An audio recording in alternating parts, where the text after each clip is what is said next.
ایسی آواز جس کو سن کر کسان اپنی کھیتی کو چھوڑ کر فوراً رب کے حضور پہنچ جائے، ایسی آواز جس کو سن کر تاجر تجارت کو چھوڑ کر رب کے دربار میں پہنچ جائے، ایسی آواز کہ جس کو سن کر ایک مصروف سے مصروف ترین انسان اپنی ساری مصروفیات کو بالائے طاق رکھ کر اللہ کے دربار میں پہنچ جائے، ایسی کوئی آواز طے کرنی تھی۔ اس وقت بھی مدینے کے اندر بھی اور دنیا کے مختلف حصوں میں بھی ہر مذہب کے ماننے والوں کی اپنی کوئی علامتیں تھی۔ یہودی جب ان کی عبادت کا وقت آتا ناقوس بجایا جاتا تھا، اور عیسائیوں کے اندر جو ہے وہ گھنٹیاں بجائی جاتی۔ مجوسی ہوتے ہیں کہ اگر ان کی عبادت کا وقت ہو رہا ہے آگ روشن کر دیتے۔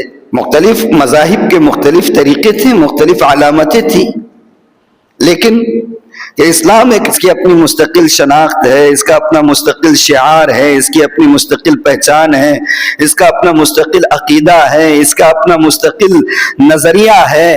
اسلام دوسروں کی تقلید کو کسی بھی صورت میں پسند نہیں کرتا ہے، چاہے وہ عبادات کے معاملے میں ہی کیوں نہ ہو۔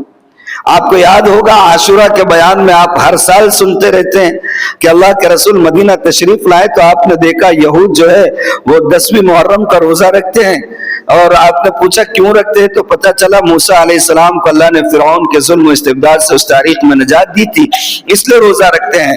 تو اللہ کے رسول نے کہا تھا کہ موسیٰ کے بارے میں تو تمہارے سے زیادہ ہم حقدار ہیں، ہم بھی روزہ رکھیں گے، لیکن امت کو کہا کہ صرف 10ویں تاریخ کو نہیں رکھنا، ان سے مشابہت ہو جائے گی، ساتھ میں 9ویں ملا لے، یا 9ویں نہ ملا سکے تو 11ویں ملا لے۔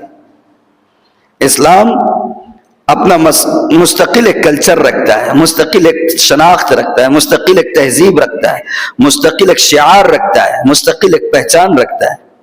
وہ کسی کی تقلید کو بالکل بھی گوارا نہیں کرتا ہے۔ لیکن افسوس کے ساتھ کہنا پڑتا ہے کہ آج ہم مسلمانوں نے کامیابی کس کو سمجھ رکھا ہے؟ اوروں کے طریقوں کو اپنانے میں ہے، یعنی حقیقت ہے۔ یورپین اور امریکن کنٹریز سے جو چیزیں درآمد ہوتی ہیں وہ برانڈ ہے ہمارے لیے، لباس ہو، مصنوعات ہو، الیکٹرانک ہو، الیکٹرک ہو، کون سی چیز نہیں، ہم ساری ان کو فیشن سمجھتے ہیں۔ ٹھیک ہے، مفید اگر ہے تو لینے میں کوئی یہ نہیں ہے، لیکن یہ سمجھنا کہ یہ وہ چیزیں ہیں جن کو اپنائیں گے تو ماڈرن سمجھے جائیں گے، یہ تو مرعوبیت کی علامت ہے۔